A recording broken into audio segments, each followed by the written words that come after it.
My name's Adam Smith and I'm the co-creative director of the Chemical Brothers live show. The other half is Marcus Lyall, and together we work as Smith and Lyall, and we design the show, we make the visuals that are on the screen, and we collaborate with an amazing lighting designer to program all the lights.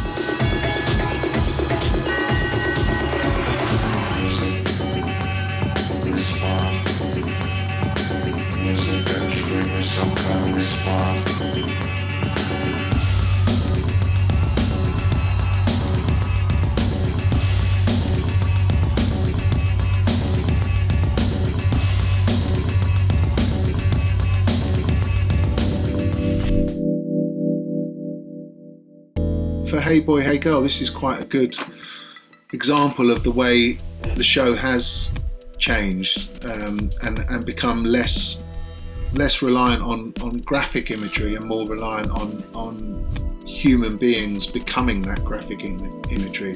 So in 2000 we were using text to capture the feeling of the song, and in 2019 we had these incredible dancers that we made these costumes, which were quite crudely made with kind of tape onto a black suit, but then we crunch the blacks in the grade and they become these abstracted striped figures. Here we go!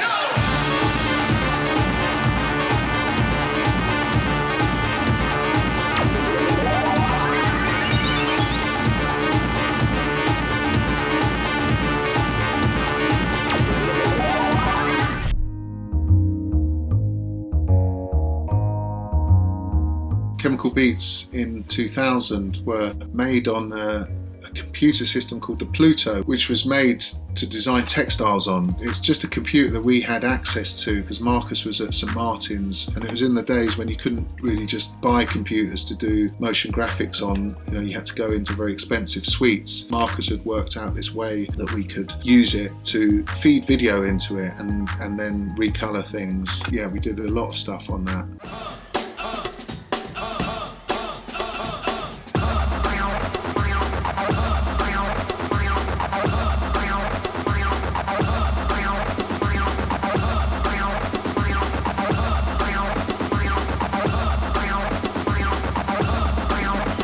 I mean, when we used to make visuals then, there wasn't a kind of premeditated, oh, this is going to mean this, or this is going to induce that. It was just things that interested us and felt right.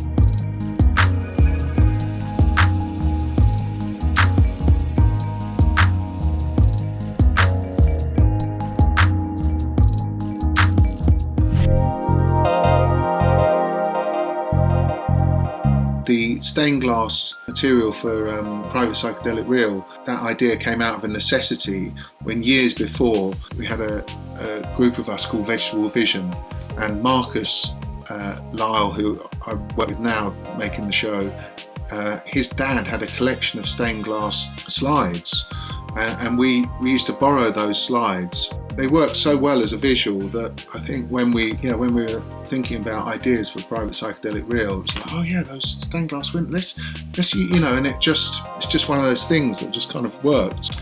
And the clowns appeared. We used to get a lot of images from a place called the Dover Bookshop, which was copyright-free images, and we bought a book, myself and Noah Clark, who were Vegetable Vision at that point. We bought a book of clowns, of kind of Victorian, I think they were, clowns, and use those, but we would take pictures of these clowns but then sandwich a texture over the top. So have two slides, so there'd be a slide of the clown and then a slide of the texture, and we'd put them together and copy them, so you created this sort of abstracted textured clown.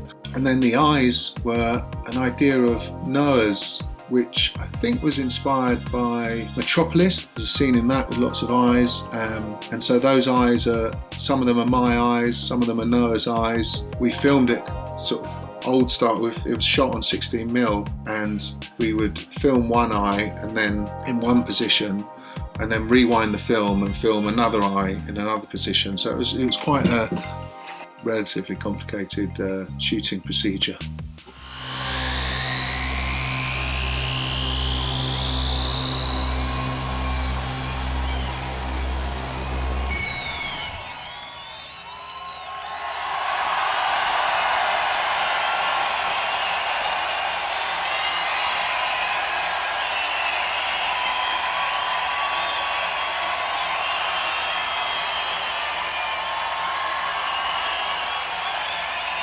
we were learning our craft and still are learning our craft.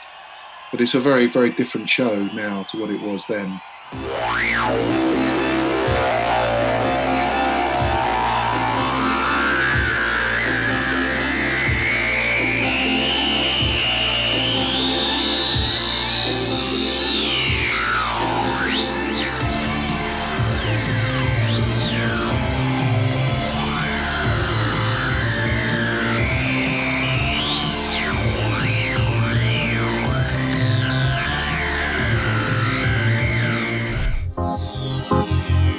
Yeah, the performance in 2019 was really amazing. You know, it was a really emotional experience, because the fact that 20 years on or 25 years on, this show still touches people, still moves people, and still creates this feeling, and to be part of something that gives people such joy.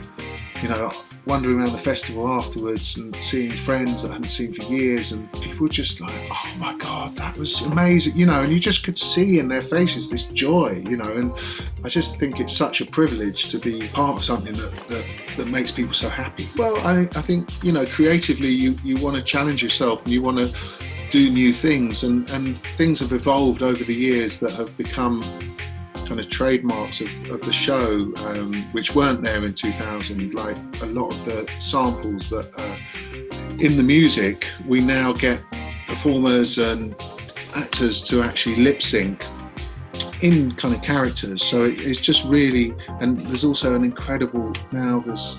incredible relationship between the lights and the visuals. You know, it's really intertwined. So the lights now, you know, most lighting cue lists for shows are kind of about, I don't know, 2,000 cues they might be, but like the Chemical Brothers show is 9,000 cues, and we kind of animate the lights. We work with this amazing lighting designer, and that we collaborate with, and yeah, it's there's a, you know, characters on the screen will interact with the lights. One piece for Galvanize where this character's trapped in this cage, and the light beams represent the cage, and he tries to push and the light beams move back, and yeah, it's a very interactive show.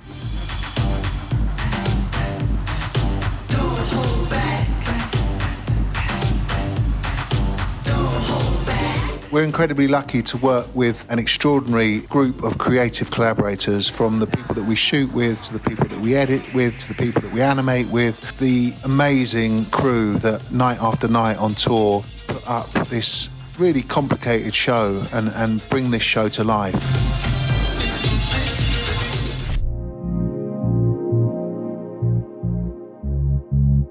Marcus and I wanted to do something with wireframe figures, so we shot all the performers in a motion capture studio, Imaginarium, which is Andy Serkis's studio. We did have a whole story behind it, which we then expressed through these performers dancing, and we had acrobats and amazing dancers, and it was this sort of escape story. One of the things about the visuals for Go is it's the interaction between the lights and the visuals is integral to the piece, and it's something Marcus and I are really interested in doing in the show.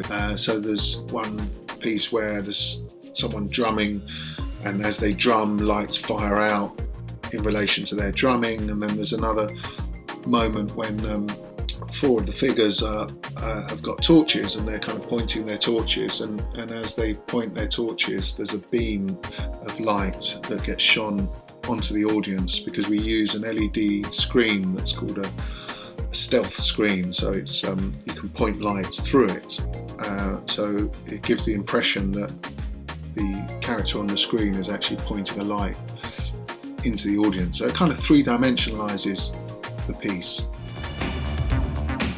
Everybody going out of their skins. Everybody jumping out of their mind. Everybody going out of their skins.